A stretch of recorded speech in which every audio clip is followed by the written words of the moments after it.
Hello, everyone, and welcome back to another segment of Talk Topic City. I'm Eric, and I want to thank you guys so much for tuning in for another segment today.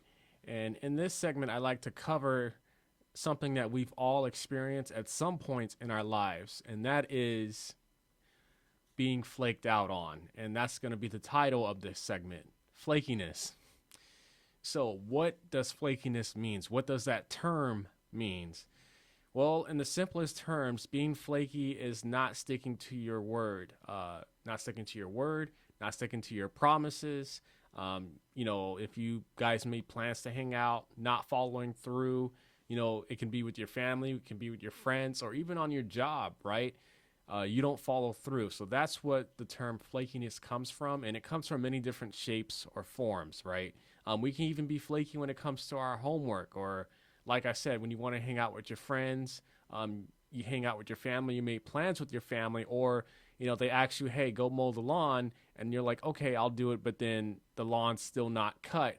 So that's another example of flakiness. I think we've all done that at some point in our lives. All of us are guilty. We tend to like put things off. I've done that. I'm not perfect, and that's what makes us, who we are as people. None of us are perfect, but being on the receiving end of flakiness can be a little bit, of a nuisance. It can be very annoying, and so I like to talk to you about my own personal experience with that. So let me drive to my next point here. So my personal experience, as I mentioned before, we've all experienced being flaked out on. I have been on the receiving end as of late. I won't put any names out there.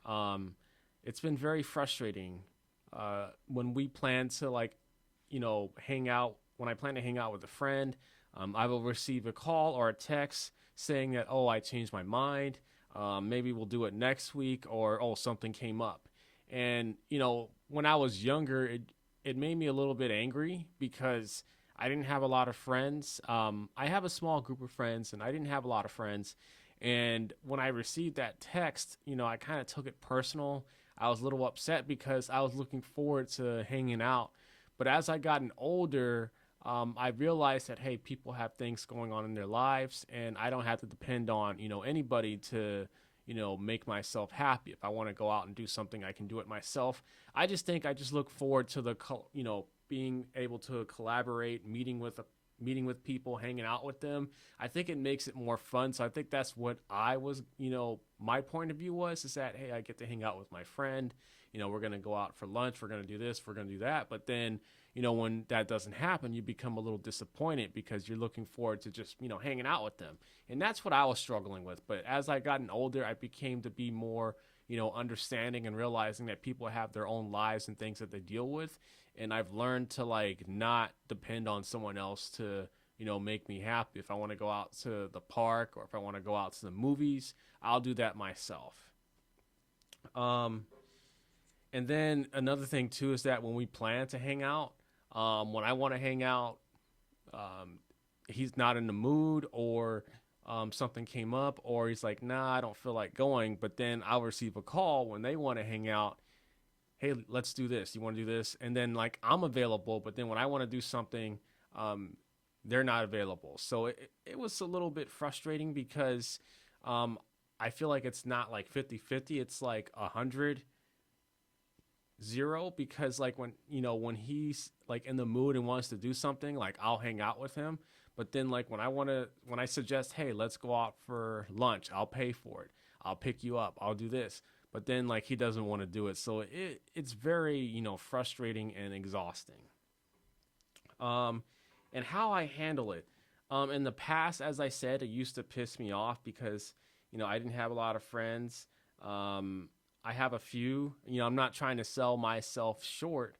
Um, we're still friends to this day, and I'm thankful for that. I tend to not like wait around anymore. I call a lot less. I still call from time to time, but not as much as I used to. And I've learned to be happy, with myself, doing things on my own, being more independent and not like depending on anyone else to, hang out or you're looking forward to doing something, you don't want to set yourself up for disappointment. So I think the biggest thing in all of this and flakiness is that whether it's within ourselves, if we flake out on people or if they flake out on us, is that if we're on the receiving end, we need to learn to, not wait around, not put our life on hold, not build yourself up so high of excitement, because when things don't go our way or when that person doesn't come through, we tend to get angry, we get emotional, we tend to like be bummed out. And I think it's smart of us to like prepare ourselves to like, okay, hey, if they want to come, they'll come. If they don't, then that's fine. Let's just keep it moving. And I think that's the biggest lesson that we can take from all of this. So that is just my short story of flakiness. And I want to ask you guys a question. How do you guys deal with flakiness? Does it bother you? Does it, irritate you? Do you become disappointed? Do you become angry? How do you handle those emotions when you make plans with somebody and then they flake out on you? And it's not just one time, it's happened numerous times. How do you handle that? I would love to hear your guys' stories. I'd love to hear your guys' comments. Feel free to do that. And thank you guys so much for tuning in. I'm Eric from Talk Topic City. Thank you very much.